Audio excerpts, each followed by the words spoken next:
Hi hello welcome friends, எப்படி இருக்கீங்க?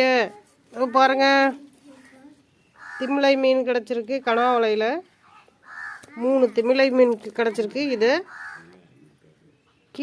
கீரை தோட்டி சாப்பிட்லாம். இந்த திமிலையில் நல்லாயிருக்கு பாருங்கள் திமிலை. அதுக்கப்புறம் பாருங்கள் 2 திருக்கை மீன். இந்த திருக்கை மீனை பூண்டு மிளகு வச்சு சமைச்சு சாப்பிட்லாம். மீனாகவும் சாப்பிட்லாம், கருவாடாகவும் சாப்பிட்லாம்.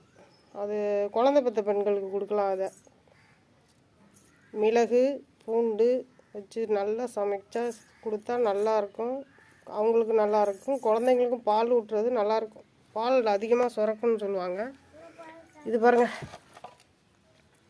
நாரல் மீன், நாரல்னு சொல்லுவாங்க. நல்லா பெரிய சைஸாக கிடச்சிருக்கு. இந்த வீட்டுக்கு குழம்புக்கு எடுத்துகிட்டு வந்திருக்காங்க பக்கத்து வீட்டு அக்கா. நல்லாயிருக்கு பாருங்கள். அடுத்தபடியாக நண்டு, கல்நண்டு உசுரோடே இருக்கு பாருங்க.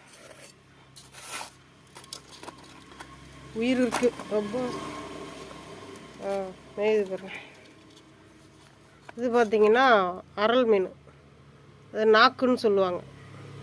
இதுக்கு பேர் நாக்குன்னு சொல்லுவாங்க, அரல் மீனுன்னு சொல்லுவாங்க. இதுக்கு பேர் என்ன மாயாத்தா? இதுக்கு பேர் நாரல் தானா? இதுக்கு வித்தியாசம் இருக்கு.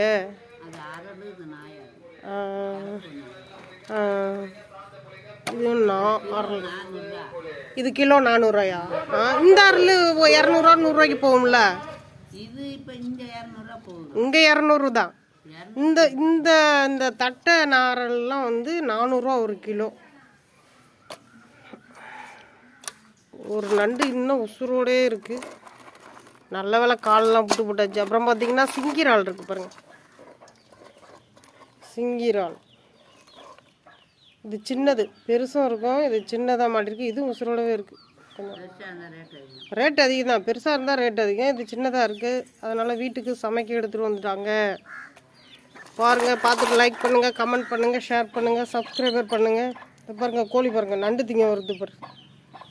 அந்த கோழி மீன் திங்க வருது பாருங்க. குடும்பத்தோடு வந்துட்டாங்க. இன்றைக்கும் நேற்றும் வந்தாங்க, இன்றைக்கும் வந்துட்டாங்க குடும்பத்தோடு. கோழி மீனை கொத்துது, நண்டை கொத்துது. சாப்பிடுங்க சாப்பிடுங்க. பத்மாக்கா வீட்டுது தான்.